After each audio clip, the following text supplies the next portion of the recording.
Conference. In this training, I'm going to talk about PHP and MySQL.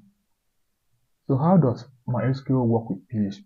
PHP comes with MySQL extensions for connecting to MySQL database. First thing we need to do will be to check our connection, and in that case, we use this method PHP info open and close bracket. All commands ends with a semicolon. Once you run that, you will see something similar to this. You see something similar to this information. I'll show you from the practical end. So what that shows that the PHP, it gives you the opportunity to look at the PHP configuration that you have on the system and also to verify that it's installed. PHP also has a rich collection of built-in functions for manipulating SQL database. For example, MySQL connect function, which enables you to connect to the database. MySQL select DB. There are some commands you can use to manipulate the database that you have, like the select statement, and of course you have query, enables you to execute SQL statement. The num row can show you the number of rows that you have on the table. Then you can fetch your records out of the table, then you close the database, the PHP function after you develop your code with MySQL close function. So I'm going to show you how all these functions are used. So first thing is, if you want to connect to MySQL, you connect MySQL and select the database. So you have to declare a variable, then use MySQL underscore connect. Then here I'm specifying my local host system that is hosting this application. By default, we have the root user that has administrative right over the database, and by default it doesn't have the password. Then of course I can add this condition on that if it's connecting, it will echo successful. If not, it will generate an error. So I can combine this with the second variable. What this does is to select the database that we want to work with. So you can see now it's referencing our connection variable, and of course it's also telling us which database we want to work with. So this represents the database that we want to work with. So selecting means I want to work with this database, just like the way we did initially when we were working with MySQL. So this connects to the database, and this helps us to select the table that we want to work with. Then we can also retrieve information from the database by using our select statement. So you can see select asterisk from users. Asterisk means select everything from this user table. You can also specify all the fields that you want to get from this user table. Let's even look at the user table and the fields that makes up that table. So I'll just type localhost /php myadmin. My XAMPP is already on. Then here I will go to the test. You see the test is TESST. So when I open test, I have users table here. So we'll open to the users table. Of course, I have all these. I have how many fields? You can go to structure. I have ID, which is the primary key. I have name, city, weight, and age. If I click on browse, it shows the content of this database. So now you can see that this select statement is what we're going to use to retrieve all the information on that table. So I'm just going through the theory, then we'll start doing the practical. So this is what you use.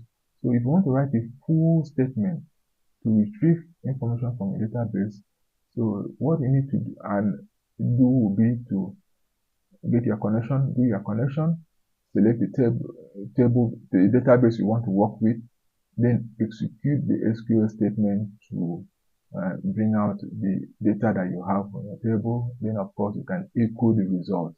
Echo this result. This is a variable that was defined here. But when it echoes, how does it present it? So if you run this, you have an empty output because you've not only told the system the format that it has to return this result. So we'll see how we can work on this. So this is not what we want. To display the selected data correctly, you need to do a bit more. So now we're moving into what we call PHP MySQL underscore query function. This query function enables us to execute SQL queries. So the functions can be used to execute the following query statements. So the query could be insert. That means you want to insert something, data into the database. Select, you want to display what you have in the database. You want to update what records on the database, you want to delete what you don't want, and it has the following syntax MySQL underscore query database, and that's the variable for the database, and of course you query database. Let's see how this is used. So going back to that earlier example, so I brought everything here together. So let's see what we have here. So this connect statement connects to the database. This one selects the database that we want to work with. So this is the SQL statement to display everything that you have on the database. And this is MySQL underscore query. What this does is to execute this SQL statement that you want the system to display whatever is on the user's table. So you can see here it has two arguments here. The first one is the connection, and of course the SQL variable that you want to display. So this is how it's combined. Once this is done, the system will query and bring out what you have there. But we've not still done something. When it brings it out, how does it display it? So to display it, we have to look at arrays. Arrays. So now let's see what array is. An array is a group of related data values called elements that are grouped together. All the array elements must be of the same data type. So we're talking about a grouping. So we want to display something. So how do you want this to appear? So there are three ways we can do this. There are more functions in PHP which can be used to retrieve data from my SQL database result set. They are MySQL page ASO, that's associative array, or MySQL page underscore row, or MySQL page underscore array. So let's go through what each of them does. So this first one, MySQL page ASO, fetches a result row as an associative array. This second one fetches the result row as an enumerated array, while fetch array fetches the result row as an associative array, a main array, or even both of them. So let me explain more. What is associative array? This is also known as maps or dictionary, and are an abstract data type that can hold data in either key or value base. It holds data in key and value base. So you can think of associative array like a list of phone numbers. In this list, you can look up a person's name by finding their phone number. So the name is the value and the number is the key. So it brings out data in form of key and value. An enumerated or an enumeration is a complete order listing of all the items in a collection. The term is commonly used in mathematics and computer science to refer to a listing of all of the elements of a set. For example, enumerated method returns a sequence of base nx, where n represents a consecutive integer starting at 0 and x represents an element of the sequence. So all of them convert one record of the result to an array, and later you can use this array as well. To get the array, you need to call one of the above method functions. In this case, I will use associative array. So let's see how we can use associative array to bring out the result of our statement. Don't forget, this line connects to the database. This one selects the table that we want. This is a SQL statement that we are executing, which we said we should bring out what is in the user's table. Then this other one will execute this query this statement that we brought earlier, and of course this is where the associative array will enable us to echo the result in a particular format that was listed here. And this is my SQL close statement, which closes this after the execution is done. So here we are defining a variable called row, and we're telling it to use associative array to bring out this result. So this will execute the result. Then this variable, this one now will tell it to display the result. So you now combine it with echo. So when you bring out the result, echo, you specify ID, row ID, put the value in row ID, name, put the value in name ID, city, put the value in city ID, and age, put the value in this. Once this is executed, I'm going to show you from the practical part. If you executed this, even if you have, from what we saw here, we have many records here. If you run it the way it is there, only the first record here will be displayed. So that's not also good enough. So because of that, then we have to look for another way of solving this. So this is the same code I've done, same thing, but here I just added something. I brought in this MySQL underscore num function. I made it as an if statement. If this is done, then execute this, else print that there's nothing. So here I am telling you that if the result is greater than 0, that is, if the number of rows that you have is greater than 0, execute this. If not, see there's no real record. So just additional the same. So, but whichever way, what we've noticed there is that, however, the function returns only one record, but we have more than 5 records in the result set as of today. So to list all the records, we need to create a loop. The first function returns with an array if there is a record in the record set, and returns false if no records are available. So creating a while loop is what we're going to use. So what does the while loop does? The while loop will execute the first set of commands, and it will go again, it will continue until the condition is fulfilled, until nothing else is shown there. So here we're introducing a while loop. So instead of just saying defining a variable and typing MySQL space, so we now brought in while. So what this simply means is we open it with an open brace and we close it here. So what we're saying is that keep bringing out these results one after the other until the condition is fulfilled, until all the results has come out. So when you bring out this one, continue bringing it out until the condition. So while loop enable also pull out all the results that we have at the table, and once we do that, we'll be able to display all what we have. I'm going to show you this practically. So that's what we've added to it. So this is another way of displaying results. In this case, again, we're using table here. So we're using table, and we're telling it to, instead of what the echo does is, let me show you from here. I think you need to see it at this stage. So I'll go to my notepad. So let's see what's here. So these are all the SQL. Let's start from process. So what I'm reading on the screen is all pasted here. So this is how the statements are.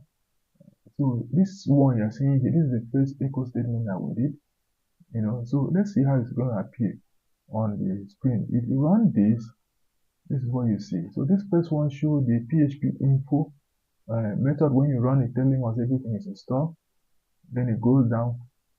So if it's connected, this is what it's going to show, and it continues down, it displays. So what you notice is that I want you to see the format that so you can see how it's appearing, ID3, name this.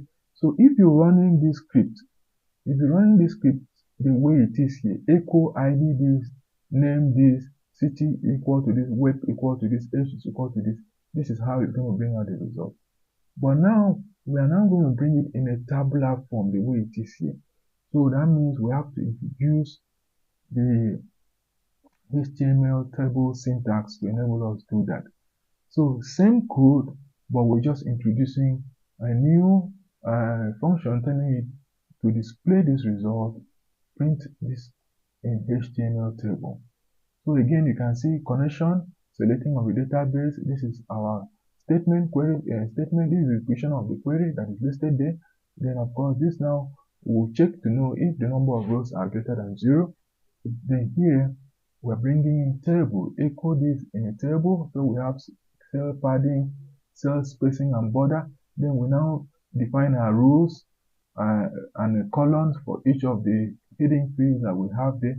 Then instead of just saying echo ID, we now bring in our table syntax to display the result in different rows, and of course according to the columns that we have there.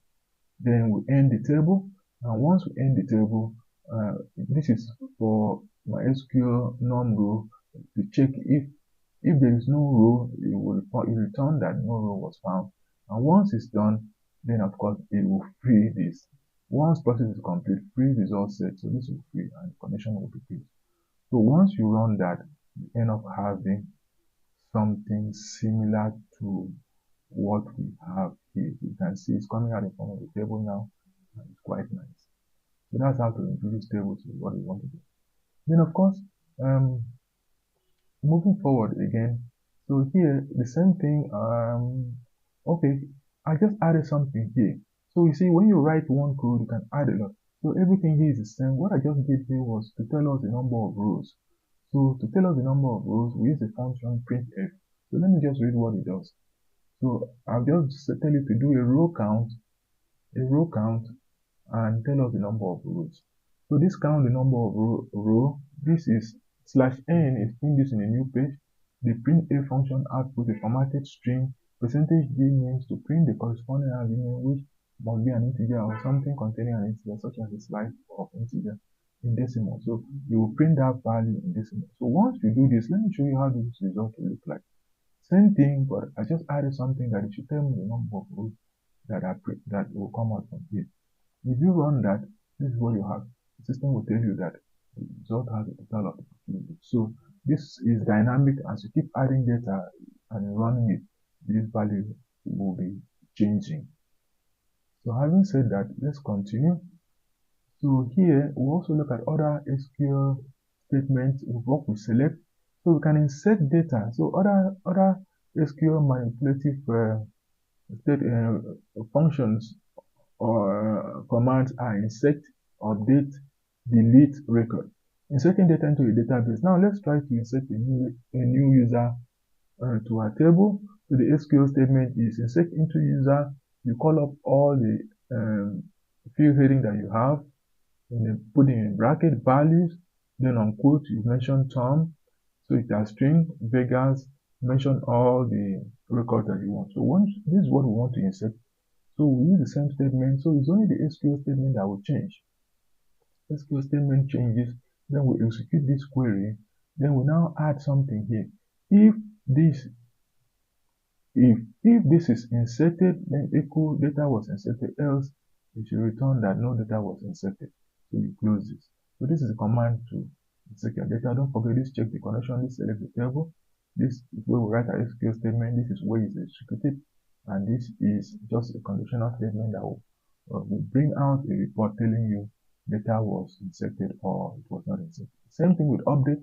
So you can update your record too, and you just go to where you have your SQL statement, define it there, execute it, then report. Same thing with delete.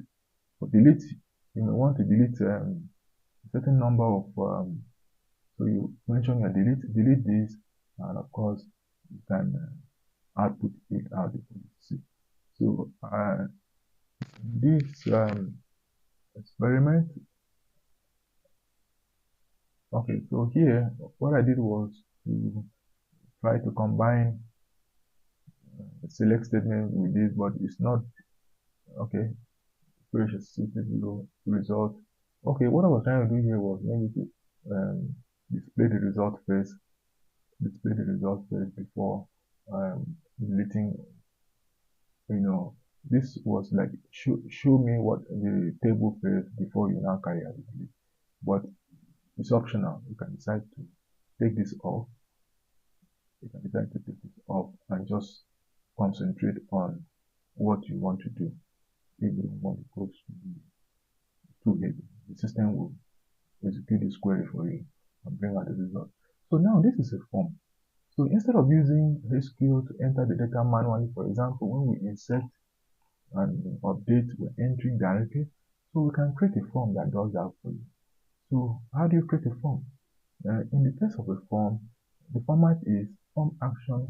In this case, process.php. That means we have a PHP file that will take all the inputs, take all these input variables and work on it, post it and work on what you have on the processing file in order to send it to manipulate what you have on your database.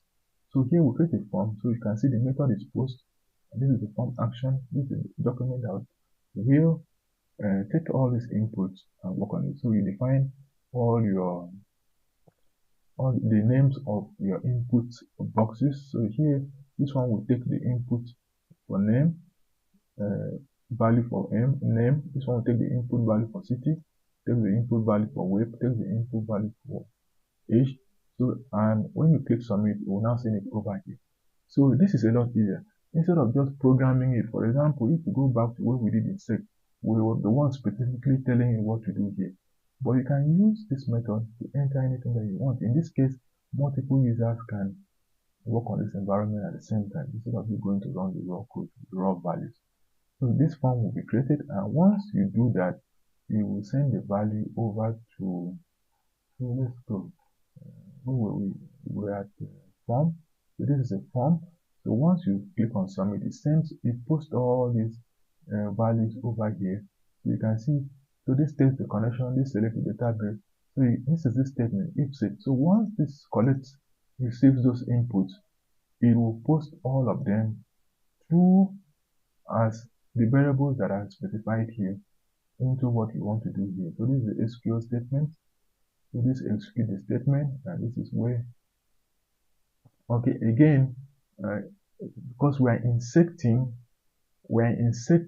I can say this is not absolutely necessary now. This was meant to select and see and select. Sorry, I mistakenly combined that, but I'm taking that out. So this takes in what came in from the form. It will be posted as shown there. Then of course you execute your SQL insert statement. These values this. So in this case you can see here. So here we have variables. So the variables are taking in these values that comes in. So we are not specifically defining manual values. So whatever values came in from your form will be posted and they all be filled in here. And the SQL statement will execute this and it will print out if it is inserted on it. So that's how we done. But instead of writing the form and the process in separate document, we can combine the two together. Same thing, but we can combine the two together. So how do you do that?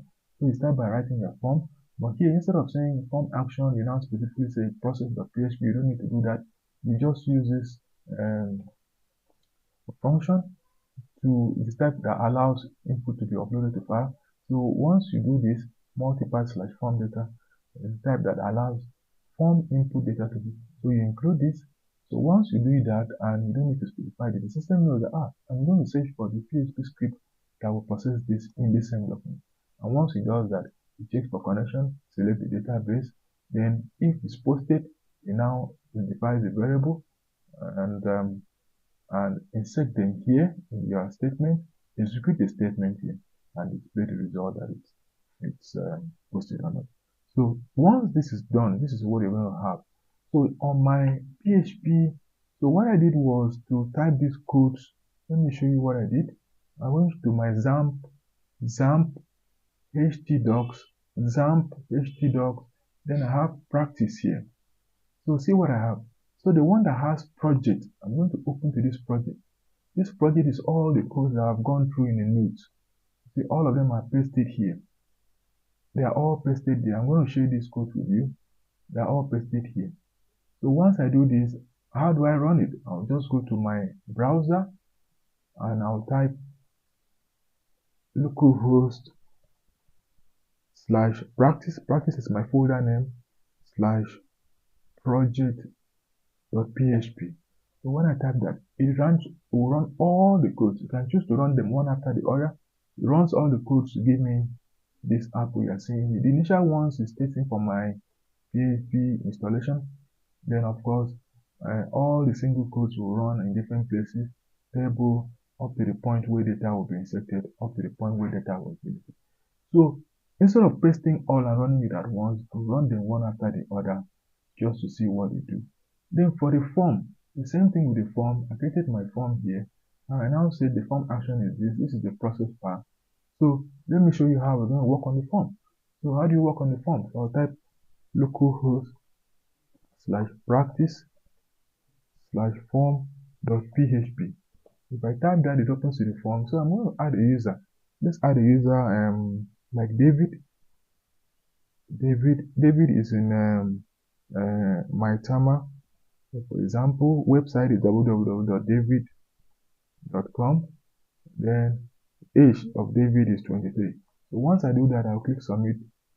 So it's telling me here connection was successful, data was inserted, and new user was added. So how do I view this? So if I go and refresh this, I should be able to see the output of this in one of the tables. So look at this. I just added a new record, 7 David, my timer David. So that has inserted into the database. So what happened there? So you see, it's a form process that takes over this. I started with form, and when I click submit, form process now takes over and execute the query that codes that I wanted, statement that I defined here. Then I also said something like that. You can decide to, instead of choosing specifically mentioning working on form, then working on process separately, and telling the data to be posted here, you can combine the two together. That's why I call form dash process. So let's see what happens here. In form dash process, see what happens. I have my form here, then on top here, I have my PHP. So in this case, form action, I didn't mention any name of file, so the system knows that this file that will execute this, that will take in these variables and execute the code that I want is saved within this document. So when you click submit, it goes, all of them goes over here, and they are taken here, and they are inputted into the SQL statement, they are executed here, and the result is shown here. So once you do that, you still have the same result. So let me show you what I mean. So now here, I'll have practice, then I'll have form dash process. So it opens like an ordinary form. First, because I have SQL statement on top, so it's telling me the connection is successful, database was selected, so I'm ready to work. So here, instead of David, I could say Henry James. Then city is Rivers, and website is www.henzomo.com, and then age is 78. So once I have this and I click on submit, you can see the system telling me the connection was successful, data was inserted, and new data has been added. So if I refresh this from my output end, you can also create an output, or extract this and create an output file. You can see that a new record has been inserted to 39, and it's Henry Rivers. So that's basically how this works. So this is how SQL, PHP and MySQL work to manipulate data. Thank you for listening.